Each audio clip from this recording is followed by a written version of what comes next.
Sorry we took so long and sorry that we're taking so long, but we are waiting for the rest of the crew to join this show. Not quite sure what happened to him. You know, football fans, we can get a little sensitive from time to time when our team loses, and, we're not always in a rush to get to the camera, to get to the microphone and talk about exactly what happened. But, it's part of the game.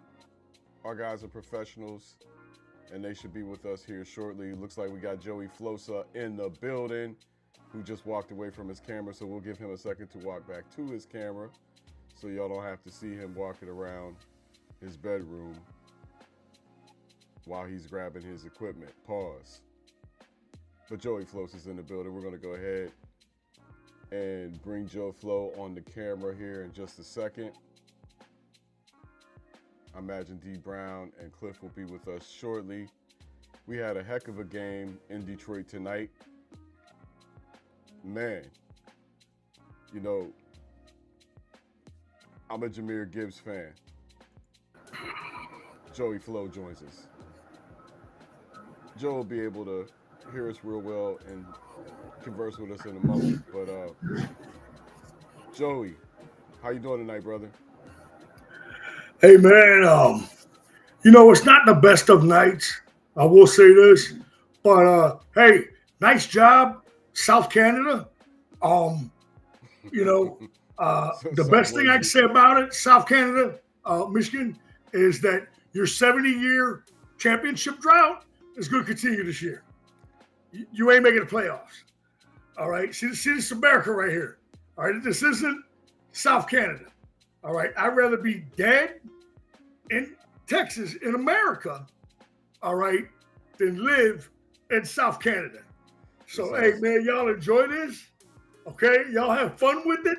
All right. But us Americans here, all right, are still Americans when we wake up tomorrow.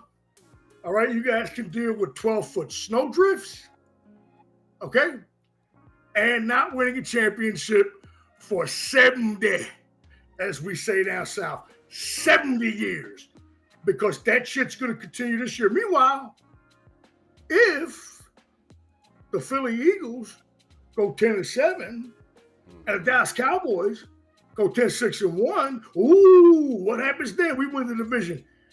Detroit. You have no chance of winning the division.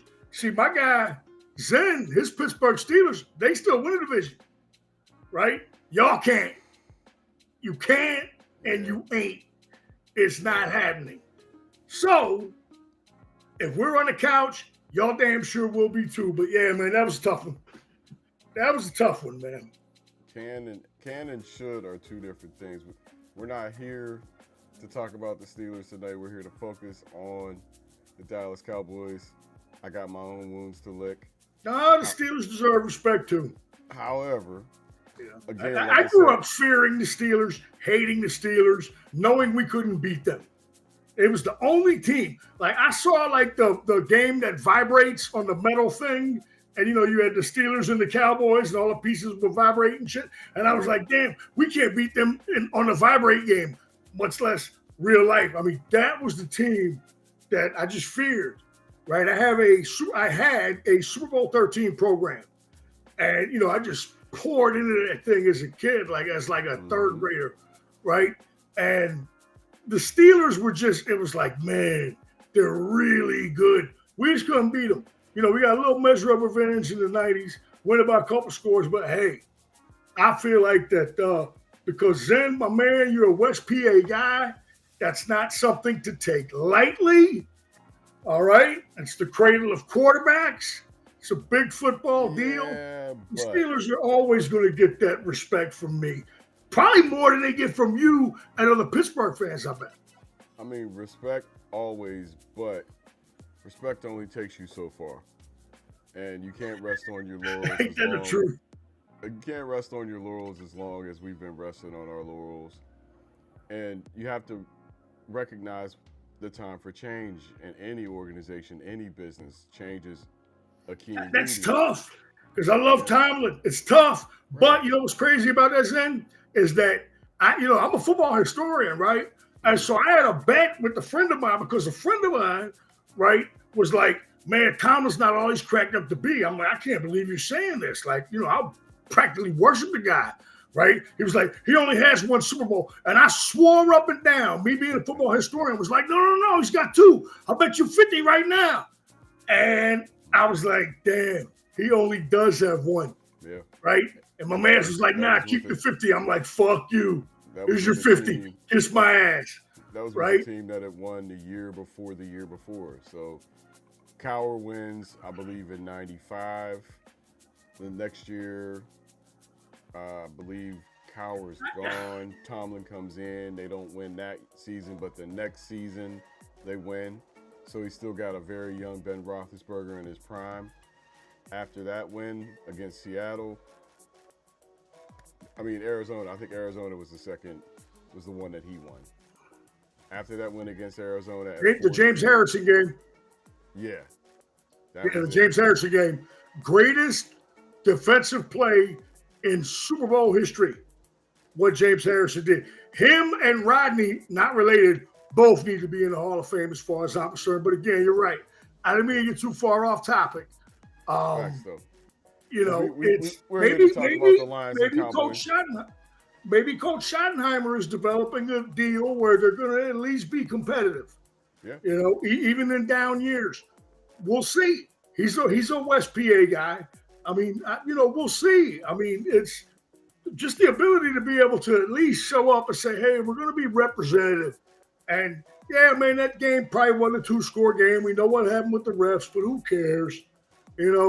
There were so many things that went into that loss, man. And we can begin wherever you want, bro. Let's go ahead and run down the box. I'm going to move it over to my left here just a little bit so it's a little bit easier to view at home. I think that's a better view. I'll zoom it up a little bit. This is like a segment with my emails. I need my readers. That's all right. Like I said, I'm going to zoom it up. There we go. That should be good. So tonight for the Lions, Jared Goff, maestro performance, 25 of 34.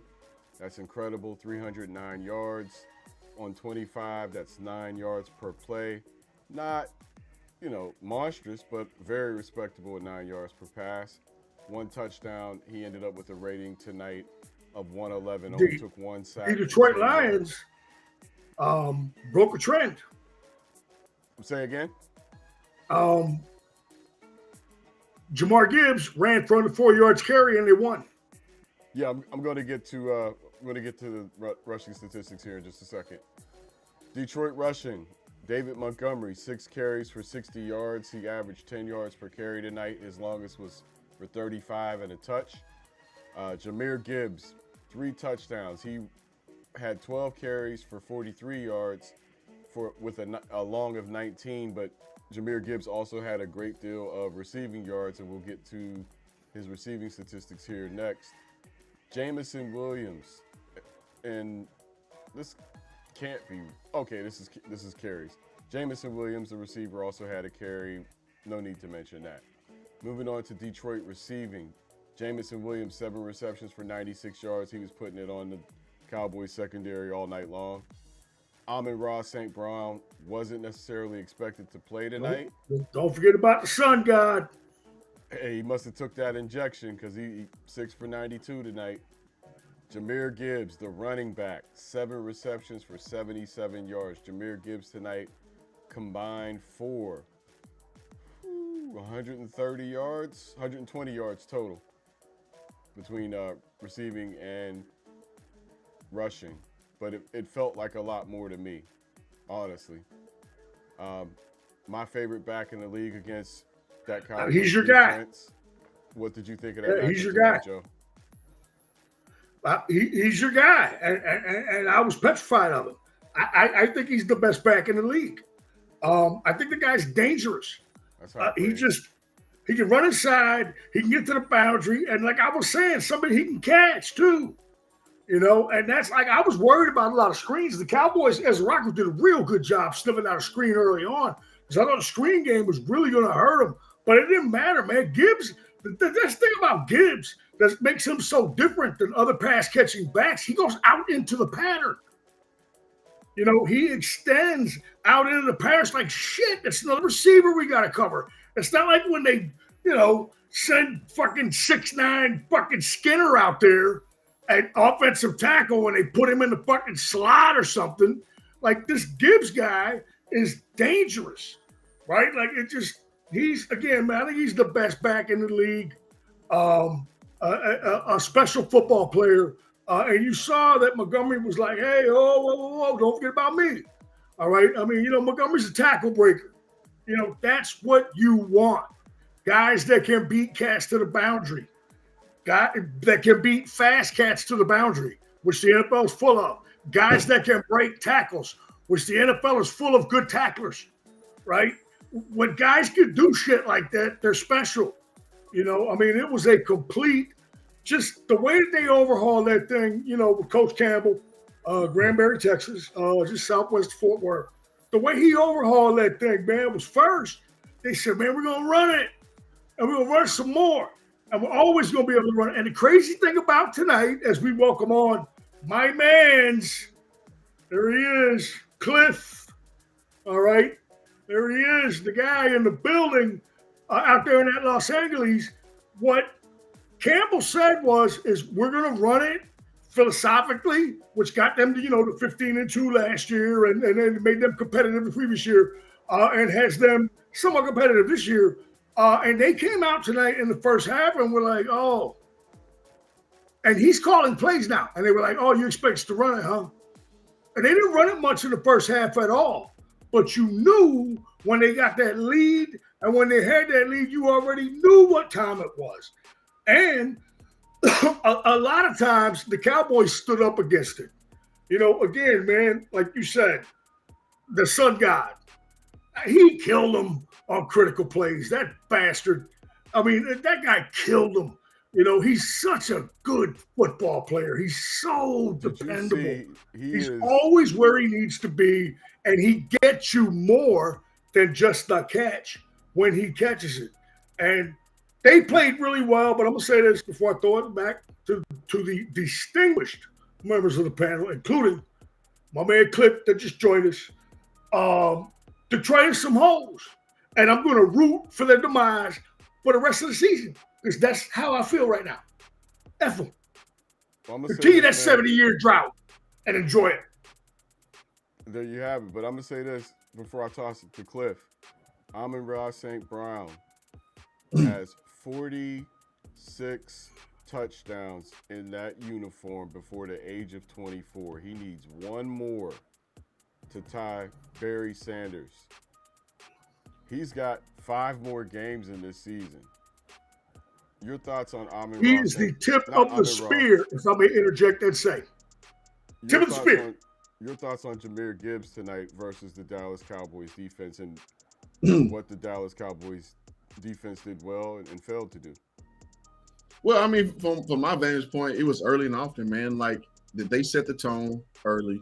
Gibbs was toting that thing early and often. He started getting off, I would say mid-game, because what started to happen was, from my recollection, that they scored a touchdown early.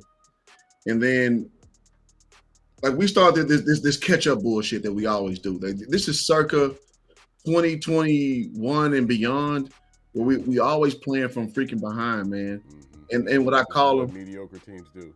Absolutely. So this is what I call cowboy touchdowns, kicking them goddamn field goals, and Detroit is banking them hoes.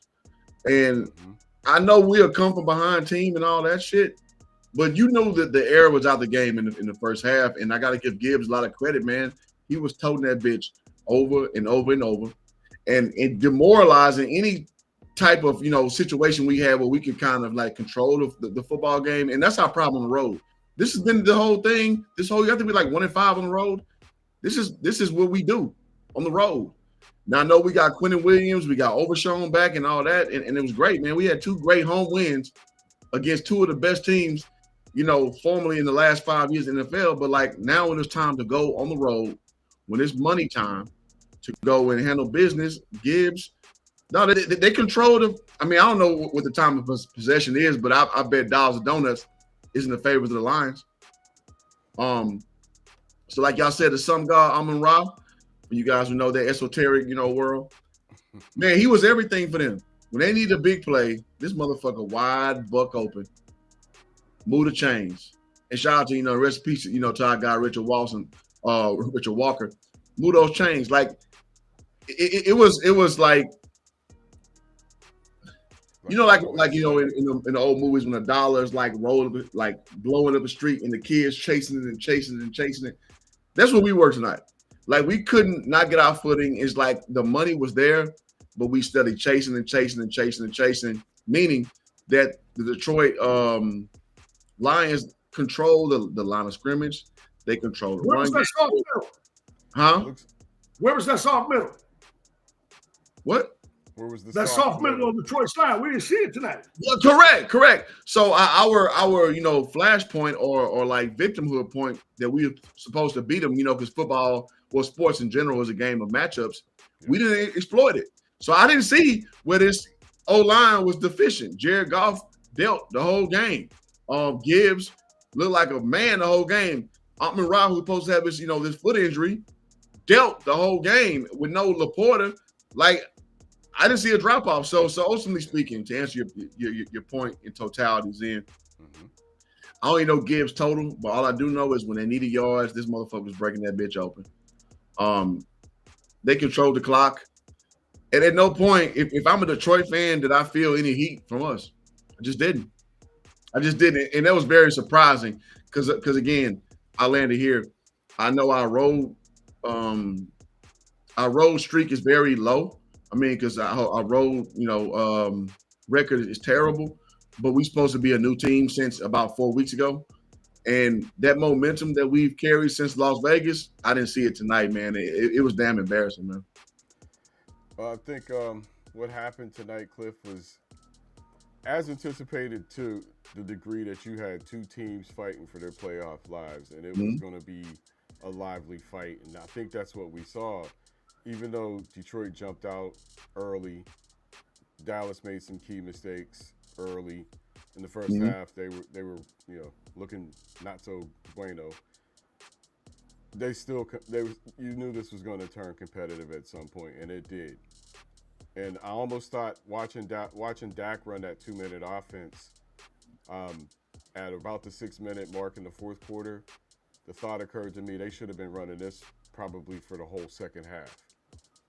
But before we go further, let's talk about also David Montgomery, who had a big game tonight, 10 yards per carry on the ground.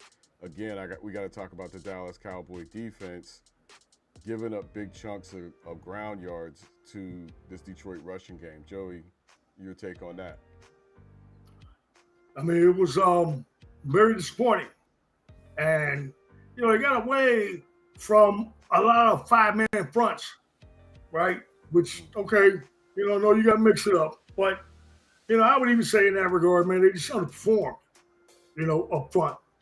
However, if you take away the mistakes, this is one you can win in the shootout, right? And I know there was some referee, HO shit, whatever. Should have come to that, all right? It just, I mean, all you heard about was Gibbs, and rightfully so. But this guy Montgomery, man, I mean, in the words of the great Fu Snickens, he runs over motherfuckers like Rodney Hampton. All right? Like this guy breaks tackles. That's his thing. He runs inside. And, they had a hard time really doing anything with him. But again, I mean, I will say from what I saw, all right, it wasn't so glaring that they could not have won this game in a shootout. What killed them was kickoff coverage. That just, like you're needing a stop at various times, right? Any offensive coordinator or offensive coach will tell you the sweet spot to call plays is your own 40, right? And kind of in, right? Some bitches will start at the 42, start at 48, right? You look up, they're at the 48. That's where they start the drive. Man, this is when the realization sets in that No matter how much you love your team and root for them, the other fucking guys are NFL guys. Yeah, they get paid. Right? Too. The coaches are NFL guys too. Yep. They're like, yeah, here we go. Start at 48. Oh, we get something out of it. We're gonna get something out of it. That first half, all right, and we're gonna get you playing the sticks. And this is where, with the turnover and when they got to the red zone, is where Montgomery came in crazy handy, right? It's like, we're not going to force feed it to Gibbs. We're going to throw it to him. We're going to give it to Montgomery. And he handled business. I mean, I don't think there's any doubt, man. It's the best two-headed rushing attack in the league and has been probably for, 2-3 years now? Yeah. Back to the box score.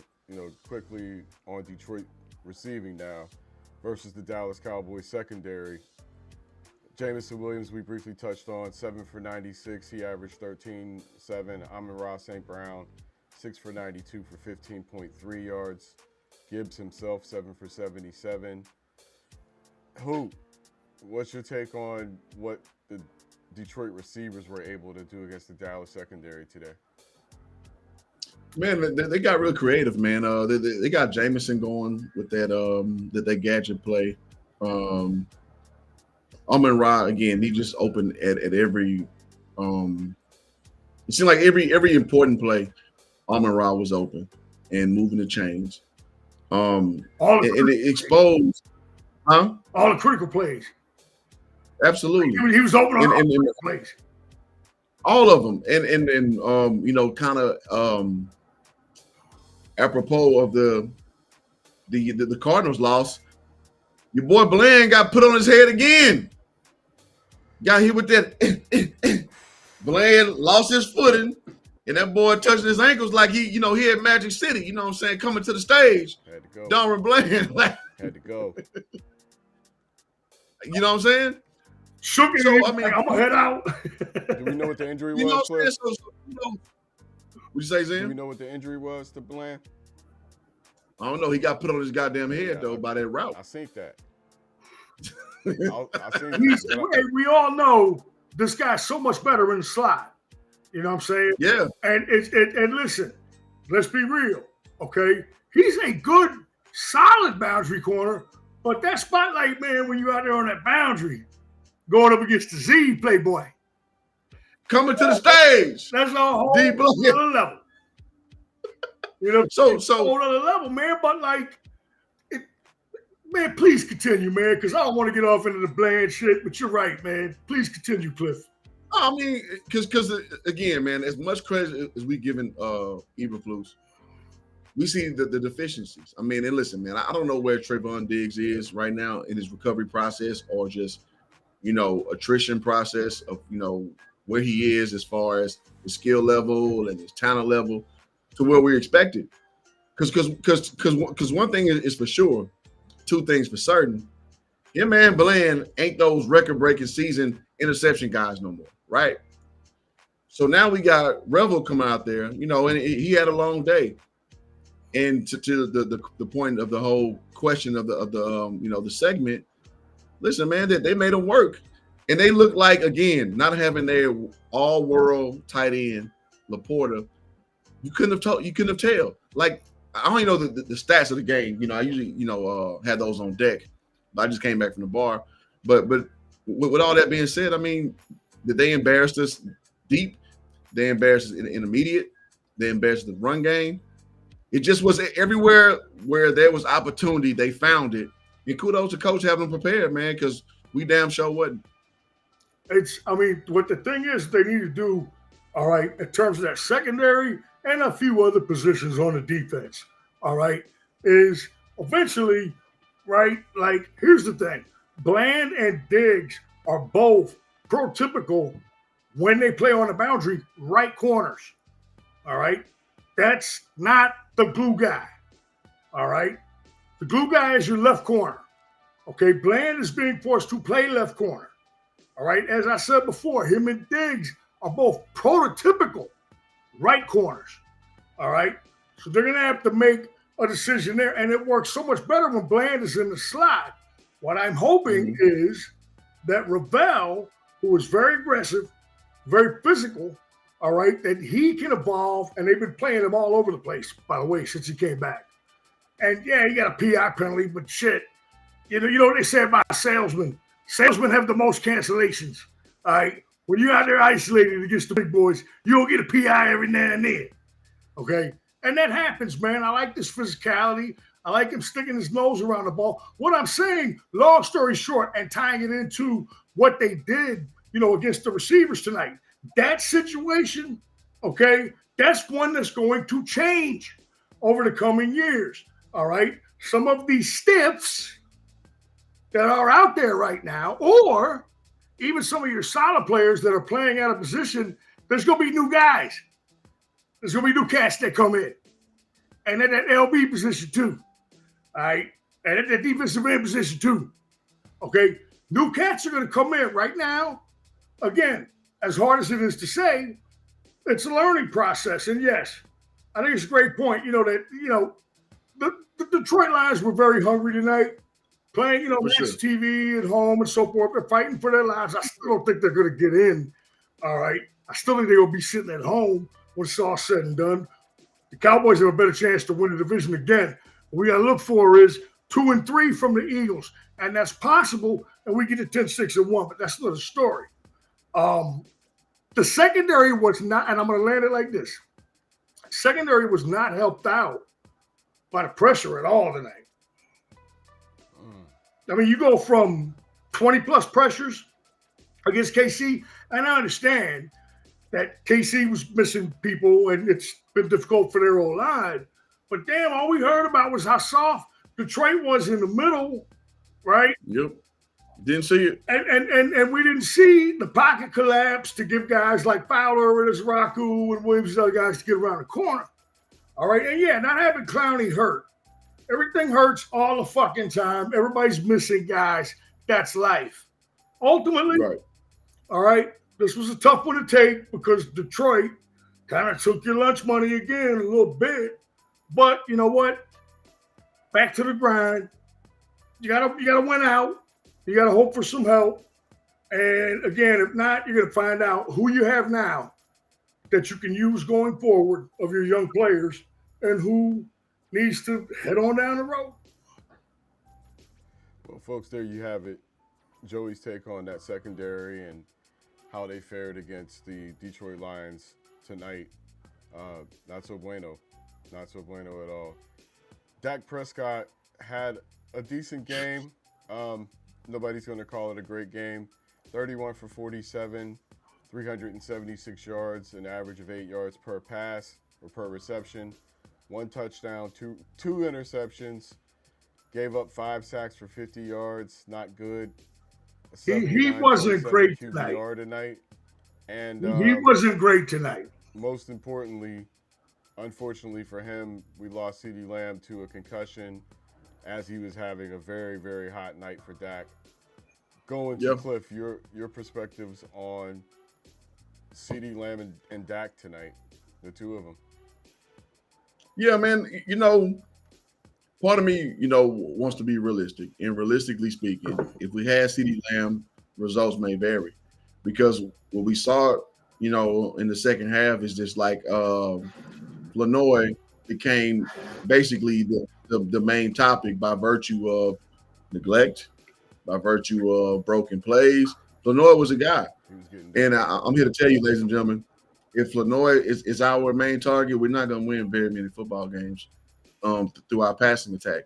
Lanoy is the third option. He's and some would contend the fourth option, considering Kevon Turpin. Sorry to interrupt. But shout out to him, man. He wound up with nine receptions for 115 tonight, Flournoy. Yeah, man. It looked good. But as we know, he's what I call like a reactionary receiver, meaning he doesn't impose his will out there. He's a guy that, properly, he'll be open, and he's a sure-handed guy. He comes off when all your main stuff works. He's not a guy. Huh? Yeah, he comes off when all your main stuff's working. You say, JC? Right, like when your bread and butter's working, that's when Turner comes off. So, right. I mean, so with that being said, it's interesting to see him. All right. And that was actually when I was a Division III coach. When I got into the Twitter, my QB handle was QB nitpicker. All right, because that was my thing, was nitpicking QBs. All right, so I'm gonna nitpick Dak a little bit tonight. On the deep ball. Well, hold on. Okay, hold on. Hold on. Okay. JC. Hold on. But before you go that way, I want to kind of finish out on the receiver thing, and I'll let you cook on Dak. But my thing is, when Lanoy is your main target because your main guy, i.e. your 1A or 1B guy, CD is out, that just shows, like, you got to have, I'm going to kind of float in what you're saying about Dak. The thing that's been working so prolifically is not there no more. So, listen, man, shout out to the Lions. They did a great job of double-teaming Pickens and taking him out the goddamn woodworks. And he had a hard day at the office today. I'm sure if you asked him today, that's probably the most the hardest coverage he had all year. So now you ask, okay, you look around the field, what else do you have? You got Ferguson, obviously. Like you just said about Turpin, he's a guy that feeds off other people's actions. Now that leaves Lanoy. And he's not an A1 guy. So now we're seeing more of that 2019 what's your boy Amari Cooper situation going on, and can Dak just basically be that guy? Him and Schultz. Huh? Yeah, him and Schultz. Correct, Dalton Schultz. Yeah, Cooper and Schultz. Yeah. And I gotta say, and when you reduced it all the way down, when you boil the roux all the way down, if Dak has to deal with that, he's kind of showing that he's not that guy. And I hate to say that because he's having an MVP level year, but when your guy CD's out and they double in Pickens, you can't find that major play. And we saw him extending plays out where he's trying to, and listen, man, it's not his fault the O-line can't give him protection. You see him trying to extend, where maybe he should have checked down for a second or what have you. And we haven't stalled out drives. It just shows that when CD was out, we're not the team that some people will kind of prognostic, I'm gonna say this, dick riding, to say that we the most dangerous team in the NFC and whatever. I think Detroit kind of showed us that we're gonna play defense how we play it. We're gonna man up, we're gonna fucking put a person over top and beat this motherfucker, and we couldn't do it. So that was kind of a big indictment on me from that standpoint to answer Zen's question. I mean, they were popping pads tonight. CD, before he had the concussion on the catch, he got popped on one that he got spun around on. And, these things that, you look at it on TV, it's no big deal. I was like, damn, he got drilled, right? Like the linebacker caught up to him that he shook and popped his ass. Then later he has the concussion, which, look, let me tell you something.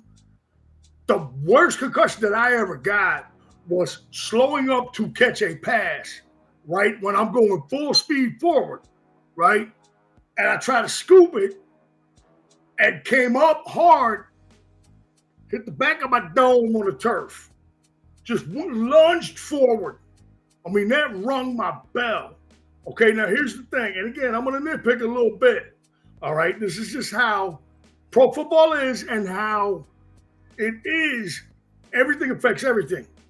There was a play where the guy on the backside held CD, right? And he was wide ass open. It was in the same sequence before the one where CD flipped from the X to the Z and got hurt. If Dak sees him, it's a touchdown. The hold doesn't even matter. Or he gets a PI inside the 5. And I know that's nitpicking. All right, but that's life when you're the decider. All right. If he either gets a touchdown or they get a PI inside the 5, right? You're running that football in, and CD doesn't get hurt. Now, again, that's a very critical way to look at it. But that's kind of what you deal with, when you're the decider. And he missed CD earlier on a takeoff.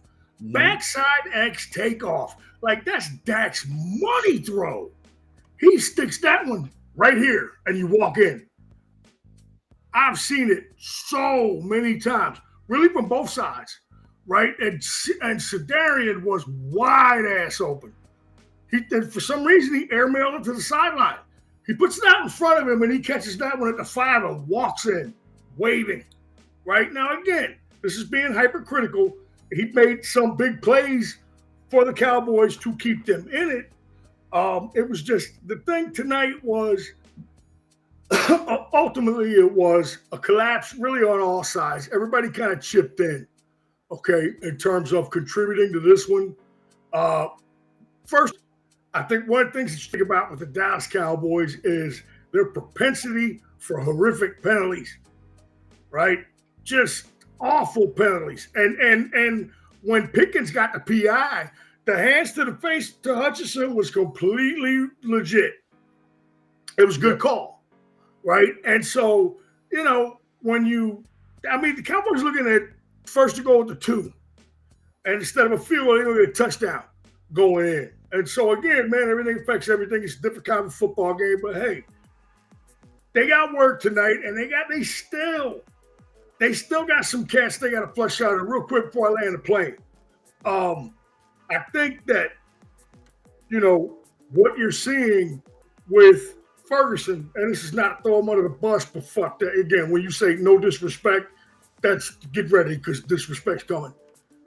He's a good tight end, all right? But I don't see the big game-breaking seam plays that I need to see out of a tight end who benefits from cats running inside releases on one side, okay, and slants on the other. All right? I mean, come on, man. You're going to tell me that I don't respect CD at the Z running a drive and comeback, Pickens on the backside running a slant.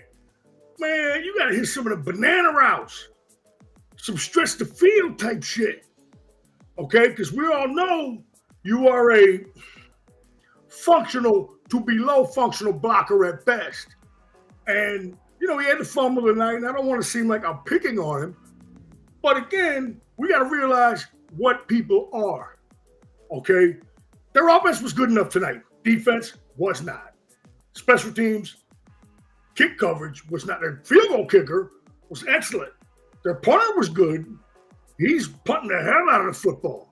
Hit a 60-something yarder out of the end zone, when it could have been a safety. I mean, that's what I'm talking about. But their coverage was god awful, and all that shit contributes.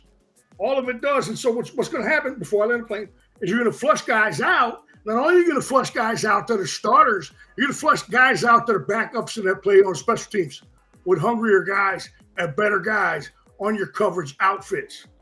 Period. Punt and kickoff. There you have it.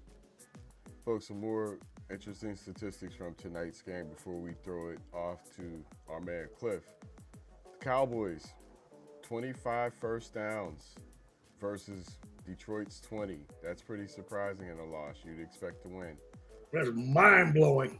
The Cowboys, 31 minutes and 23 seconds time of possession. The Lions, 28 minutes, 37 seconds time of possession. So it turns out the Cowboys had the ball a lot longer than what we thought originally. And I personally thought they had it as well. I agree with Cliff earlier. The Lions, 109 yards on the ground. The Cowboys, 91 yards on the ground. In terms of penalties, the Cowboys penalized 7 penalties for 76 yards. Cowboys 7 for 76. Lions 8 for 50. Turnovers, I think this is probably your key statistic of the game, folks. Dallas Cowboys, 3 turnovers. Detroit Lions, 0. Stingy like De Niro. Cliff, that seems like it to me.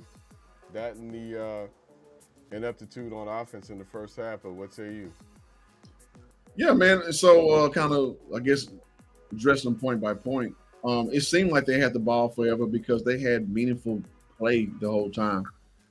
So meaning they imposed their will. So this was a Detroit dominated football game, for sure. And every time that we had the ball, we were reeling. You called out the penalties. It seems like every time we were restarting with 3rd and long. Every time I looked up, it was 3rd and long. And this is that Jason Garrett shit they used to get us those 8 and 8 years, 3rd and long opportunities. And those are generally by virtue of penalties. So, as you kind of parse it through, you said 91 yards to 109 on the ground. They had a meaningful 109. It's like we playing from behind, trying to basically keep up in the game and move the chains. And shout out to Javonte, man. He did an excellent job for what he was asked to do. But we never had it as if we are running the ball to dictate pace. It was more or less the pass game ain't there, so let's try to keep disguising a pass, or we're not even disguising a pass. Like, let's keep trying to at least get out of 3rd and long situations. That's how it felt to me, right? So moving forward, it was a game that we had no control of, and it's very interesting to see that we had the ball longer. But at the same token, it kind of makes sense because we had empty possessions after empty possessions. And then listen, let me back you up real quick, Cliff.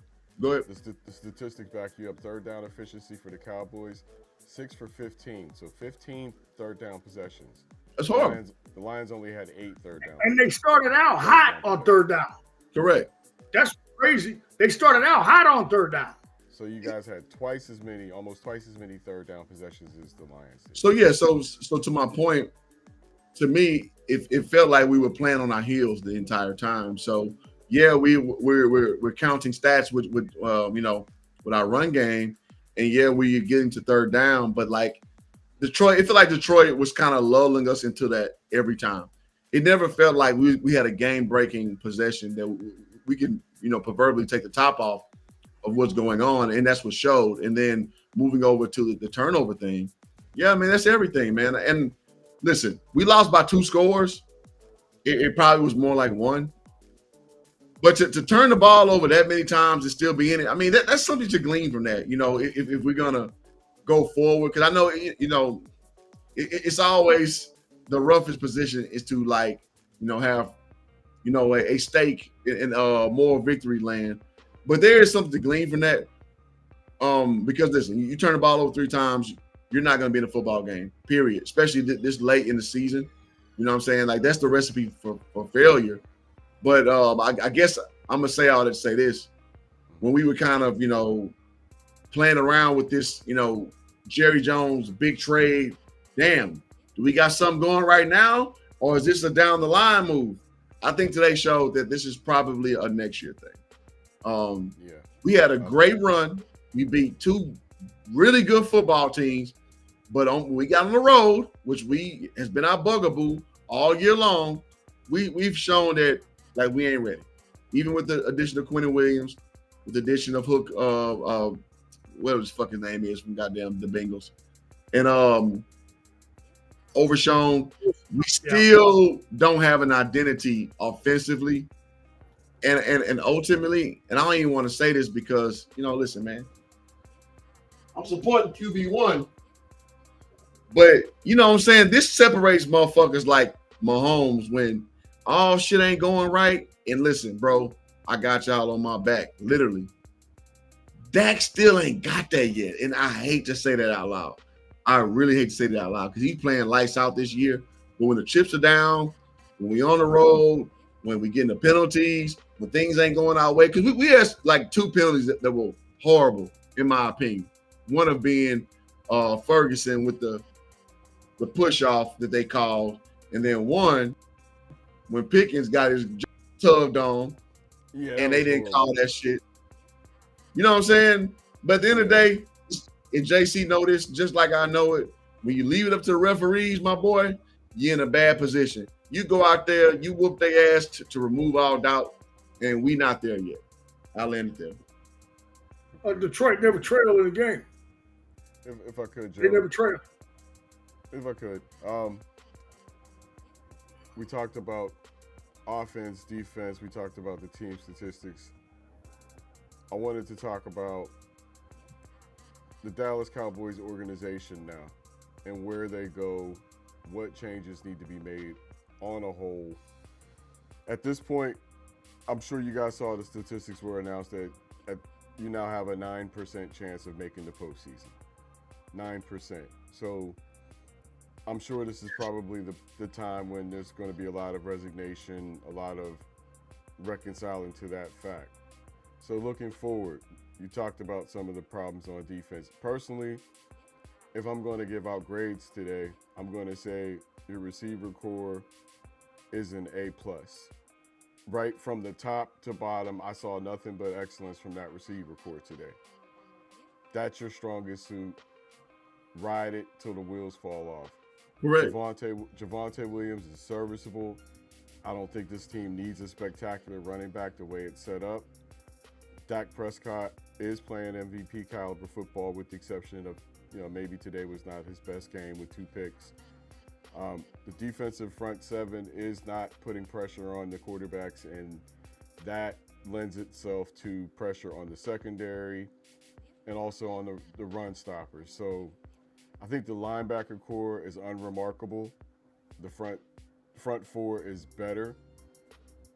But I think if you strengthen the linebacker core immediately, I think you can balance out some of the weakness on the front 3 or 4, as well as help out that secondary. But I'll turn the mic over to Joey and let him tell me what he thinks about that analysis.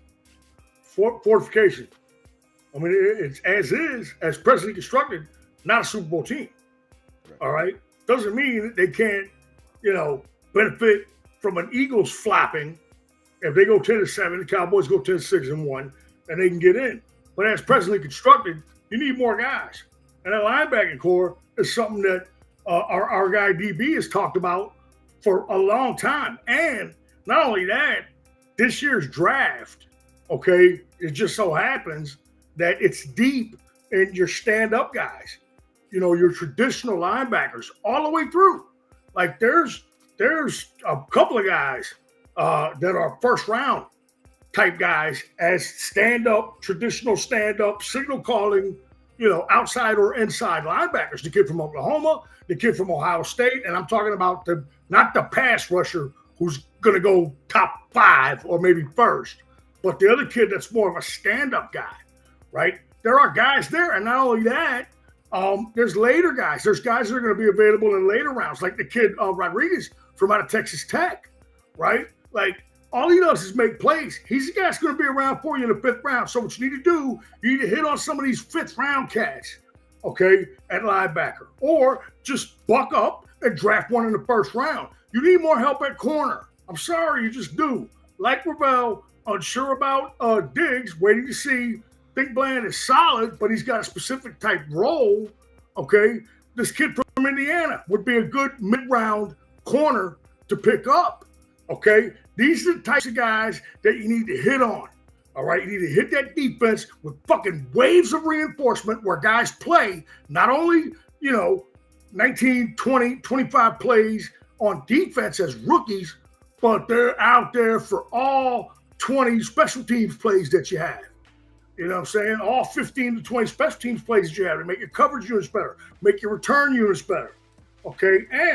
And so when you talk about a team not having an identity, right? When they don't have an identity, they don't fucking win. Okay? You talk about Dallas not having an identity on offense. People will tell you that it's the 2 receivers on the outside. And yeah, it is. But this thing works better with a dominant run game. Okay? You have Dak Prescott. All right, look, the alternative without him sucks. Or at best, you don't know how it's going to be. With him, you know what he is. You got to take, and again, I got to reference it again. You got to take the Pittsburgh or the Baltimore approach. Build the team around the guy. So good, like Pittsburgh did with Roethlisberger, that Roethlisberger couldn't help but win. Roethlisberger's regular season numbers were okay. They weren't great. Romo had way better regular season numbers. But what happened? Pittsburgh and them boys got into the playoffs, and Roethlisberger came through when he needed to because of the great team around him. The James Harrisons on defense, all of those guys, the Hamptons, all those cats, the Ryan Clarks, all those cats on defense, Jerome, right? Bettis. Look, you've got your quarterback, so you need to build the rest of the team as strong as you can. Your special teams with your specialists are good, all right, but you need guys. You need waves and waves of guys, all right, up front, You can use help on it. You can use help on the edge. Linebacker, you really need to address it because they don't like Leofau for some reason. They just don't like him. And we kind of like the guy. We've taught, Hawaiian punch and all that. He kind of makes splash plays. They don't like him. They like Murray way better. All right. And they're alternating Murray and Wilson at the mic. Okay. So once again, didn't see a lot of James either. Okay. A guy that made some splash plays as a 5th-round linebacker. They need to continue to address that position. And I'll tell you what else, along those same lines, man, it would be nice to spend some draft capital or free agent money on a fucking safety. All right? That wouldn't hurt either. Like, I'm talking about like a pedigreed guy. He could be a 3rd-rounder, fucking Juan Thornhill, for Christ's sake. He could be a guy that's a 2nd or 3rd-rounder, all right? Doesn't have to be a stud. There's a few in this draft. It's mostly a top-heavy safety draft. But, man, spend some higher draft capital, if one's available, on a safety, on that back 7. All right? Pick your spots at defensive end. All right? And to land the plane, man, if you want an identity, you spend all this capital on the offensive line, right? Okay? Williams may be out of your price range if you're trying to keep Pickens going into free agency. All right? Get stud running back in here. All right? Make that. And as you continue to build a fast, hard-hitting, nasty defense, make that your calling card. You've invested in the O-line.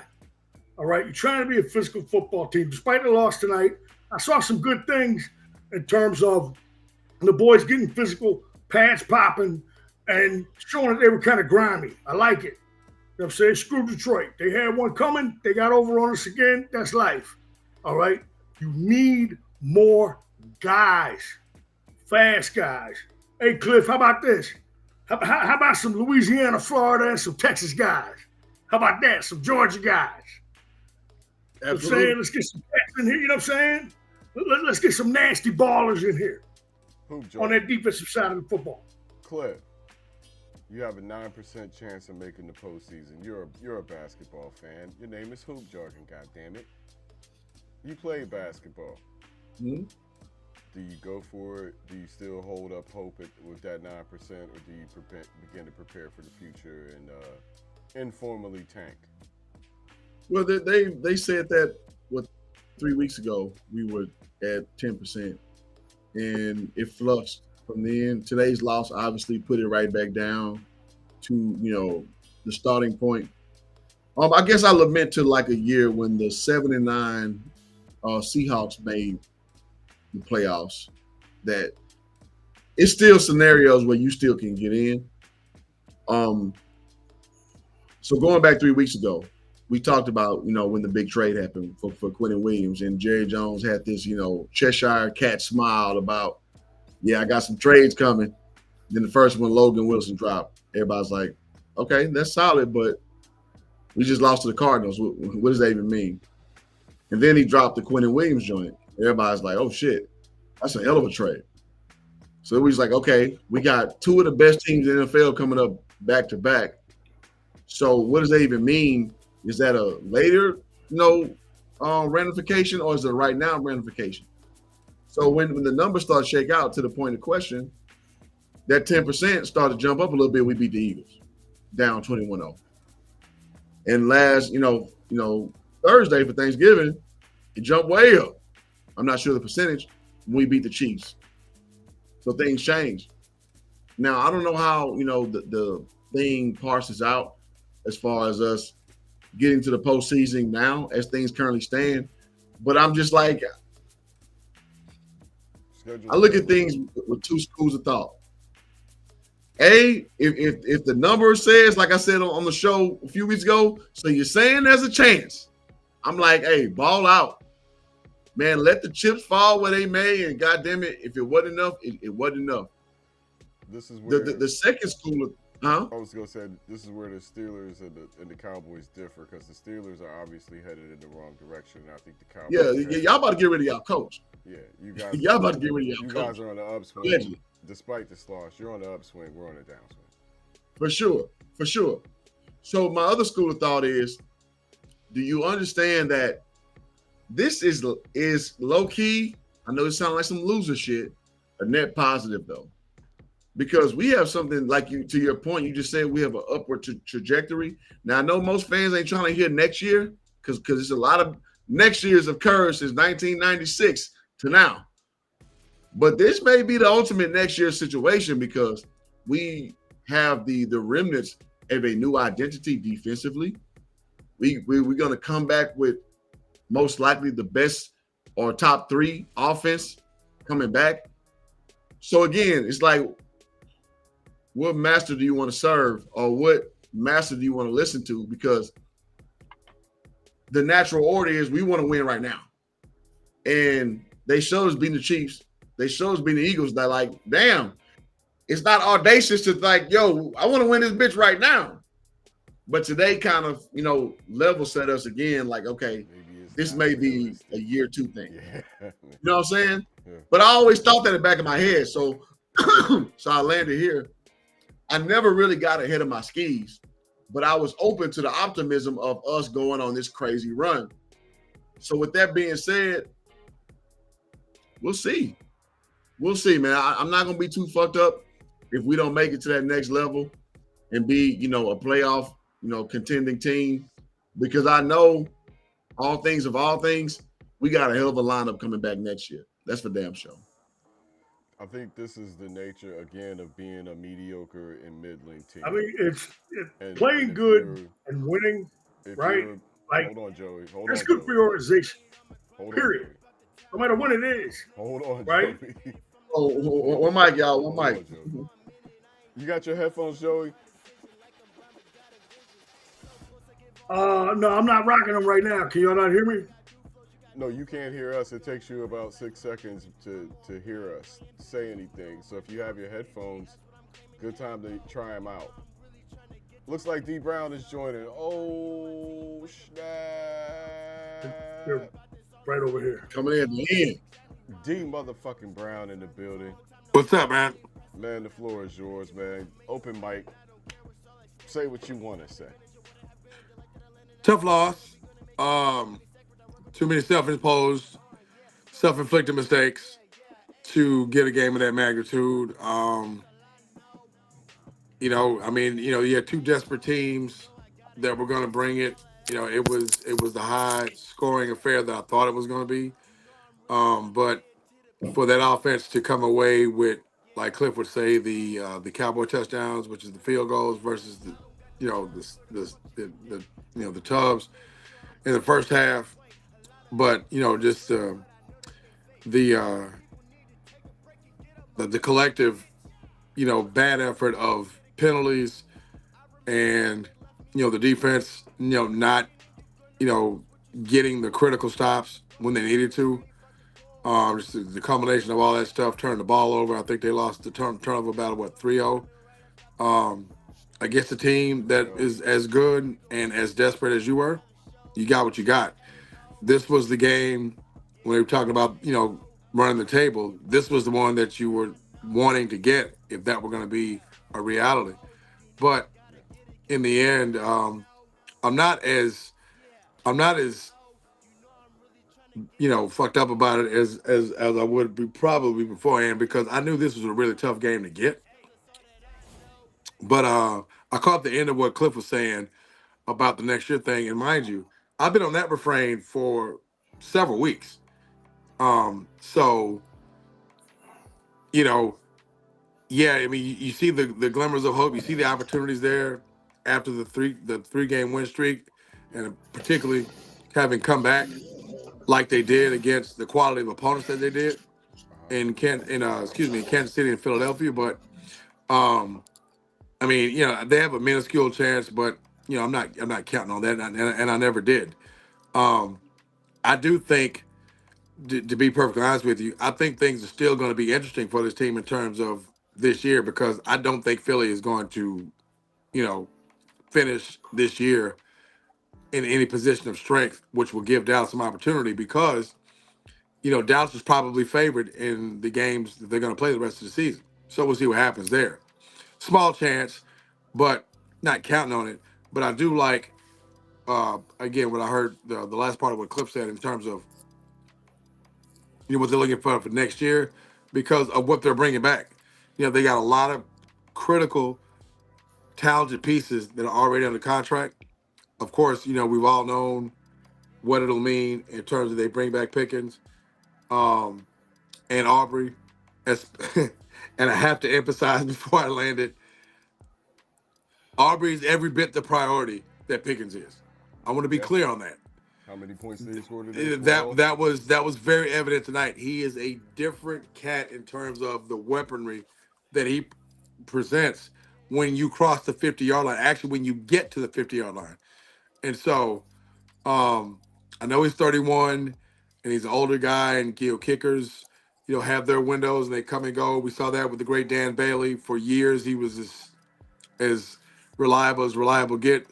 After 6-7 years, got to yips or what have you. But Brandon Aubrey is the guy they absolutely have to take a chance on and pay. And I also want to emphasize, if I could, before I land it, is I think we saw today, after the CD injury, right, why it is that there should be optimism in being able to bring back Pickens. I don't think Pickens is remarkably talented, right? Remarkably talented. That's a given. But there's an element of the crash out that we saw tonight that was part and parcel of why things disconnected for him in Pittsburgh, right? The personal foul penalty, we grabs the guy on the release on the face mask. You mean, a couple of the penalties in terms of the PI. Again, these were exactly. So I think you saw tonight why CeeDee Lamb is and will be the 1A guy, right? I mean, you can do the 1A, 1B thing, but I think there's a clear 1-2. I think it works well. I certainly want him back, but don't get it twisted. CeeDee Lamb is their top receiver for a multitude of reasons, and I think you saw a little bit of a really good bit of that tonight, especially after he went down. Character being top of those, in my opinion, character being number one on that list. 100%. 100%. I mean, because his ability to deal with and fight through adversity. Maybe George Pickens matures to that point. I think CeeDee Lamb is already there. I think CeeDee Lamb had it much more so coming into the league than George Pickens. I think that's the stark difference between the two. Yep. And we may could get into that, on another show, even in more in depth than what I'm speaking on right now. But he's an incredible, physically gifted talent. There's some maturity issues that are still there. I think it was apparent tonight. But I'll land it here. I love the way, even when they got down 27-10 or 27-9, I think it was, how Dak fought. Dak, even in the most adverse situation on the road, things were not going well across the board, and yet here he was late in the game, got his team to 30-27. I'm like, here we go, right? And then, of course, a couple plays didn't happen. They didn't get the benefit of what I thought was a really tough call against Ferguson. Those things happen. I thought they got the benefit of some calls that went their way early, so they balanced themselves out. Won't dwell on that. That's just the way the game goes over a 60-minute deal. But if you're a Cowboy fan, you're rooting for that moment to go your way because how it could be game affecting at the end. It didn't go their way. But I don't like I've never been that guy to put things on a play there. There's, they screwed and they got a call. Well, do some more things correctly that you could control early in the game, right? Don't shoot yourself in the foot with those crazy penalties. Play better on special teams. Convert, scoring opportunities from field goals to touchdowns. those things had nothing to do with the penalty at the end, right? It's a different conversation. That said, I like what it looks like going forward. If they don't make the playoffs, and it's a little bit of a bummer because you would like to see, make this thing interesting. If you do win the game, it's not completely over, but it's likely over as far as the postseason conversation. But I like what they have coming back. I like what they have in QB1 and some of the pieces they have around. There's some things they have to fortify. I think that linebacker hole reared its ugly head again tonight. I think Dan Campbell did a fantastic job of exposing that and manipulating that with the passes across the middle. And we talked about it on the show with Jahmyr Gibbs in a one-on-one situation, against their linebackers, advantage lines. They exposed that big time. Yeah. So I think that emphasizes some of the needs that they're going to have to address in the offseason. But, hey, man, play it out. Yeah, you get some help with your linebacker core, D Brown. I think it helps everything. 100%. 100%, because right now they have about a front 5.5 instead of a front 7, right? So, I think a game like this, kind of underscores some of the, where they're not quite there, but it gives a lot of room for optimism going forward. And, I think the realistic Cowboy fan has to look at that and be legitimately optimistic about 27 and 28, as opposed to how this one, 26 and 27, as opposed to how this one shook out as far as this season. Because at the end of it, and this absolutely landed here, they left too much money on the table. They had no margin for error. We knew that if they this was probably the toughest of the remaining games they had left. It's going to be a really tough test in that building, that atmosphere, another desperate team that's equally, if not a little bit still, more talented than you are. And we saw the result. So assess it, understand where you got to get to, get better, and come back next year ready to kick that ass with some real expectation. And that's where it is. Joe Flo, anything to say in response or in follow-up? Yeah, absolutely. Wow, look how well that worked. Look how well that worked with the headphones on. Look at that shit. Holy shit. Okay, you know what, man? Y'all are killing me right now. Y'all busting my balls right now. All right? Y'all been busting my balls for a few days on this, all right? So look, I'm not going to let that shit go fucking unremembered. All right? We're going to get together in Vegas for the fucking Super Bowl, and trust me, I got something for y'all's ass. All right? I'm going to say this like my man Carlo Gambino used to say. I see a lot of things. I see things people don't think I see. See, we just want to be able to converse with you during the show, and it's difficult because you had that long ass delay. So you just be chopping it up. You'd be like, "Yo, Joey, hey Joey," and it would take you a while to hear it. And then you'd be like, yeah. So you're good, boss. You're good. To the end of that. Nah, it's. I mean, the thing is, right? Is that look. And we've talked about it, and Schottenheimer is building a culture there. All right, and he said so. He said, hey, we're trying to build a culture here, right? And so I think winning is good for that. Even if you don't get into the playoffs, okay. And the best example that I can refer to for that is Bill Parcells. I can remember, all right, that he was with the Jets, okay? And so, they lose Testaverde. I'm sure y'all remember that. Keyshawn losing his shit at the podium when they lost Testaverde right off the bat. This team coming off an AFC championship appearance. They got Curtis Martin, okay? They got some guys on defense, right? This thing's coming together, all right? And they lose Testaverde. And again, every time I see that thing with Keyshawn, with him going ape shit, I think about blitz pickups for some reason, right? Like how, that can end your whole season. Well, at the end of that year, after a 2-6 start, I remember they came to Dallas and played the Chan Gailey-led Cowboys, who were floundering, and they had Ray Lucas at quarterback, right? And so I'm thinking, okay, yes, they had Ray Lucas from out of Rutgers.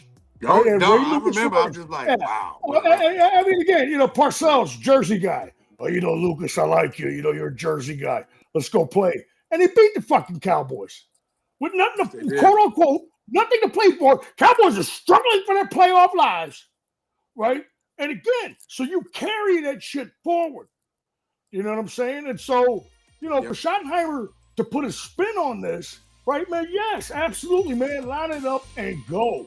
Line it up and play, man, the rest of the year. You will be favored in the rest of these games, and you're going to need them. And, before I land the plane, I can remember multiple seasons, whether it was the Giants or the Eagles, they ran into some DC team or some giant team with Tommy Cutlets at quarterback and seemingly nothing to play for, and they flopped and blew it. Oh, 100%. Right now, it has happened so many times. And you know what? For 3 straight years, the Cowboys were in position to go to the playoffs under Garrett, and they lost their last 3. I'm sure y'all remember 11, 12, and 13. Down the stretch, having a chance to get it, having no business being in, all right, but blowing it anyway. A lot of shit can happen in that crazy-ass NFC East, all right? It's not over yet. It looks bad now. But it's not over there. And yeah, man, you'd kind of like to get in and dip your toe. Say, okay, hey, we did this. Again, I think that's a lot more important for young quarterbacks to get in and do that. So, if they don't get in this year and they don't have much of a chance of winning it, if they do get in, hey, those are fewer football games that you have to play. You got a draft coming up where you got draft capital, okay? Your free agent list is not that long. And real quick, before I land the plane, on Aubrey, I'm going to tell you like this. Hey, from what I've seen, and again, Dan Bailey, most accurate kicker in history. Oh, and Mike Vanderjagt, before the Cowboys signed him, most accurate kicker in history. All right? These guys get the yips. It scares the shit out of me. On Bailey, on Aubrey, whom I love, I'll franchise that motherfucker for a couple of years. All right? If I have to. You know what I'm saying? What would he get now? What would he get now? 4 for 20? Is that what he would get now? Would everybody go on rate 4 for 20? Right? Tech on whatever, maybe 3 for 23, 25. Yeah, that's a lot. So, okay, so what's the ag of the top 5? All right, the ag of the top 5 can't be no more than $5 million. Yeah, guaranteeing him 20 on that 25-year deal. So that's the real number. So you're probably talking 5.5 to 6 in the real number. If you frame him, it's gonna be 5 to 6 anyway. Yeah. Right? Yeah. He's gonna get the ag in the top 5. Now again, that's correct. I know that's some crazy ass cap shit. And here's the thing. I know I'm trying to land the plane. They got me circling and shit. I'm running out of fuel. Here's the thing with that, right? What petrifies me, because again, I'm glass half empty guy, is him getting the fucking yips. Yeah. And these kickers, man, they get the yips. And shit goes away. And it just worries me. But I tell you what, though, I will agree with you on that, D. Brown. I'm confident in the guy. Yeah. Man tore the dirt out of turf. Was that in Buffalo? He kicked the dirt out the. God, Young Hoku, one of the best kickers in football. He kicked the fucking turf. I forgot about that. Man, Thank you for backing up my point. Painful too. That was crazy, right? Yeah, I know that hurt. Man, this is Young Hoku. That was crazy. With Atlanta, he was one of the best, and now he's kicking turf. I ain't never seen no shit like that before. It's wild. It scares the hell out of me. That's all I'm saying. That was a straight yip. That was the yip. Well, look, folks. He's done. He's through. Hey, did you see Dart? When that happened, Dart was like, "You got to be fucking kidding me." Right? Like, you can see Dart say that. Are you fucking kidding me? Right? Like, they all hate that guy now. I saw. They all hate Young Hoku now. And he was one of the best in the league a few years ago. So, defenso el resto, I rest my case on the Aubrey thing. Yeah. Well, y'all, we are looking forward to this Sunday off, actually. I know I am. I'm tired of getting up at 7 o'clock in the morning on Sunday. No doubt. You West Coast guys. Yeah, you West Coast guys. Yeah, so I'm gonna be getting some extra Z's. Hopefully my Pittsburgh Steelers do better this week. But at the same time, we're in the same boat, guys. We got 6-6 and 6-6-1 teams that are the definition of mid. And Yep. like I said, at least you guys are on an upward trajectory. Our last 17 games, we're 6-11. Wow. So, yeah, it ain't good. Wow. I'm hoping that the Rooney family, the general management is wise enough to say, hey, let's go ahead and, get things cracking for next year as of now. But for the Cowboys, totally different situation. The only warning sign that I see on the road is the San Diego Chargers. I wouldn't take agree. them lightly. I agree.